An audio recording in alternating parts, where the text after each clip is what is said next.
Hey guys, happy Friday. We've made it to the weekend, holiday weekend. I hope that you are doing well and that you have some fun things planned for the weekend. Let me know that you're here and let me know where you're tuning in from. If you end up watching this later on the replay, also let me know that you tuned in. You could put a 2 for replay, and also let me know where you are joining in from. So I want to talk about the state of children's health in our country these days. Have you thought about it? Have you noticed the state of kids and their health? And when I say health, I will be considering mind, body, and spirit. So as far as physical health goes, the body health, that's not looking so good. So I'm going to share some statistics with you about that. And again, always wanting to open the floor for a discussion about what you've been seeing, whether it's with your own children, the children in your lives that are important to you. If you are someone who works with children at your job, let me know what you're seeing as well. So just some statistics here to start off. These are statistics that I found from Regis College, REGIS. And the first statistic is 37% of US children 17 years old and younger have at least one health condition. And so you're probably imagining at least one. That's not a good thing by any means. And a health condition isn't just simply a little sniffle on occasion. This is like a diagnosis that has been given that most likely is a chronic condition that the child deals with on a regular basis. So again, 37%, at least 37% of US kids 17 years of age and younger have at least one health condition.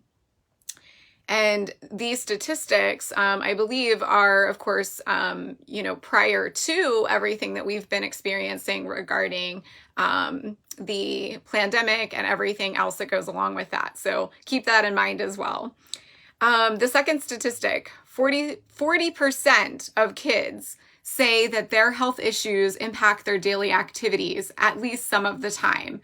So that statistic is coming straight from kids' mouths, that 40%. So if we have a group of kids in front of us, 4 out of 10 of those kids are going to be dealing with a health problem that's impacting their daily activities at least some of the time.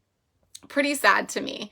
We're reaching, if these statistics are very accurate, we're reaching about 50% or half of children, 1 in 2.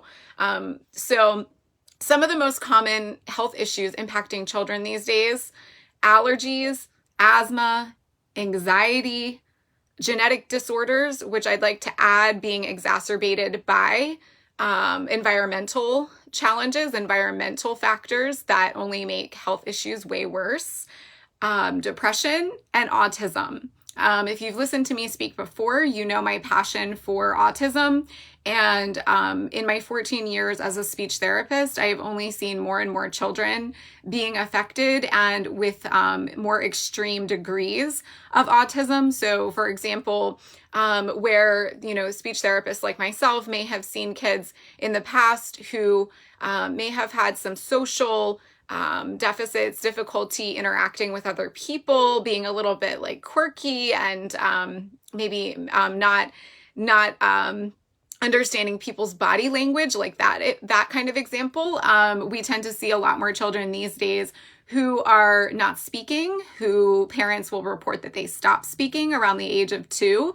I have had that happen many times when I used to work in early intervention, birth to 3, hearing families who describe their child as doing quite well, but then all of a sudden regressing and stopping talking, and also having sometimes some other motor challenges at the age of 18 months to 2 years of age.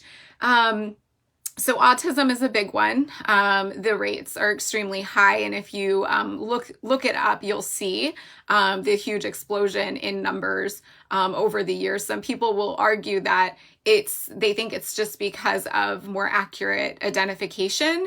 However, I would disagree with that. To be very honest, I totally disagree with that. The statistics very much parallel things that were introduced into our society and culture over the years. And if you'd like to talk more about that, I'd be happy to talk with you. Allergies are very common, like I said, in children and adults. But in children, approximately 14.4 million children in the United States deal with allergies.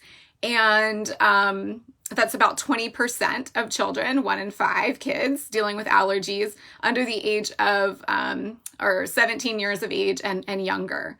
Okay, so imagine this. You've got kids that you're working with, and in this classroom or this small group of children, you're trying to teach or you're trying to deal with children who are not feeling good due to a multitude of allergy symptoms. Some of them might have trouble breathing. Maybe you're concerned because one of the kids that you're teaching is wheezing, or maybe at risk of stopping breathing. I've had that happen before, where somebody that I worked with in speech could not attend their speech session because they had breathing issues that came on or seemed to come on suddenly. And imagine trying to work on speech when you can barely breathe. I remember very clearly back in what was it, maybe 2005, 2006, I was a camp counselor for a summer to work on, being around children. I knew that I wanted to support children. And so that was a job that I was able to find over the summer during my college years. So I was a camp counselor, and my original placement was with middle schoolers. Well, within the group that I supported, there were back then a multitude of health challenges within that small group of middle schoolers. We had a girl, I'll never forget, who had extremely bad anxiety and would have panic attacks all of a sudden. And we only had 2 counselors, including myself, to try to help her, while at the same time making sure that the other middle school kids were not getting into trouble. And so you can see that this is a huge issue. And that was back in 2005, 2006 time period. And here we are, how many years later? 17 years later. And think of all the things that have occurred in that time period. Have those factors helped our children, helped increase their health, mind, body, and spirit? Or have they only degraded our children's health and set them up for a much harder, challenging path in their life? And I would say that that's what I'm seeing, setting them up for a really difficult life. We're seeing chronic health problems at younger and younger ages these days. So again, not here to depress you, but to help educate you and inform you, especially if this is not something that's on your radar, that you have not been looking at. If, again, you have children of your own or kids that you love and care about, if you're an aunt, a grandparent, an uncle, you name it, everyone can make a difference by bringing this up and discussing it at your holiday picnic, whenever you're seeing people, because things need to change. They really do, or things are not looking too good for our society and our future.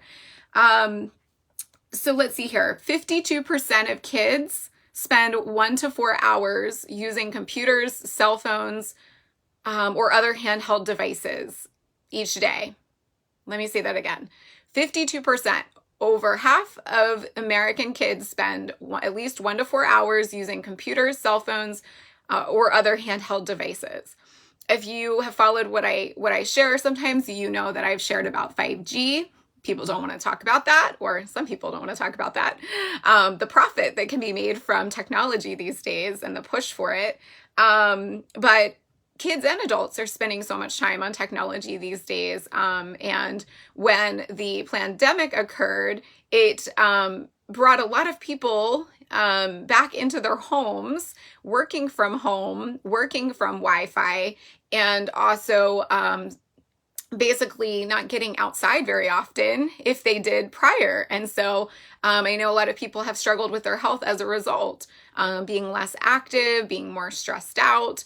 So the mental health, the emotional health, the physical health, and the spiritual health have really suffered. Just think about someone who stopped maybe going to their normal activities. So maybe they stopped going to the gym or their fitness activities because they were closed during the pandemic, or they stopped going to church. There's their spiritual health, part of their spiritual health that just went out the window, and they're really stressed out due to many different factors. And so now they're just snacking on crap food all the time that's easy to grab rather than cooking a homemade fresh meal. So another statistic for kids, 76% of kids between the ages of 6 and 17 do not get the recommended amount of daily physical activity. 76%, 3/4 of kids are not getting enough physical activity. And here's a really big one. Okay, so of the food that kids are eating these days, 40% of the total calories that they're consuming were empty calories.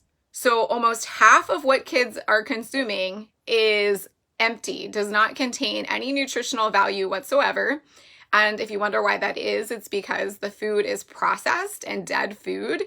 And think about fast food for a moment and looking at the actual nutritional value of that type of food or other processed foods. I like to think of it as simply like eating cardboard. Cardboard,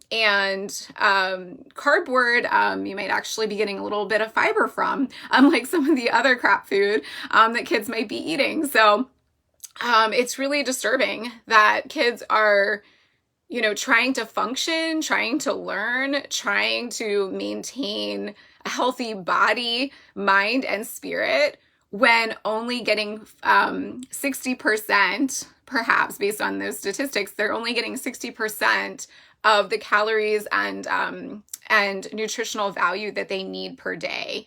So it's no wonder that those of us who work with children are seeing such an uptick in learning difficulties, seeing kids that have trouble focusing, kids who have difficulty communicating properly. I want to give you a couple examples that I have observed, but I could probably go on and on about many stories and dig into my 14 years of being a speech therapist with this. But recently, I was reading a story about some kids who were having trouble sleeping. They were really excited about something fun that was coming up. And when I was reading the story with some kids for speech therapy, I asked the kids out of curiosity, have you ever had trouble sleeping?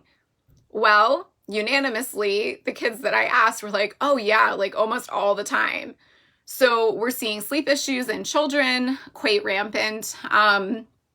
Also, I've had kids that are dealing with some pretty major things, like I already shared, trouble breathing. It's kind of hard to speak if you have good speech, if you are having trouble breathing. Kids that are having neurological issues where all of a sudden they may be having tremors, which if you're not familiar with tremors is they start to get a bit shaky.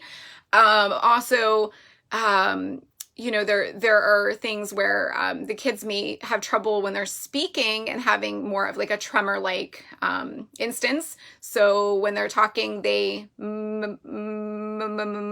may stutter and have difficulty with, the actual motor movements and planning that's needed to get words to come out effectively. So certainly this affects speech, and we see this in the speech therapy realm, but there is always something way more deeper to expose here and what is going on. And so I work a lot with women and helping them to be healthier who have chronic illness. And I love when they get healthier, it helps their families and everyone that they come in contact with.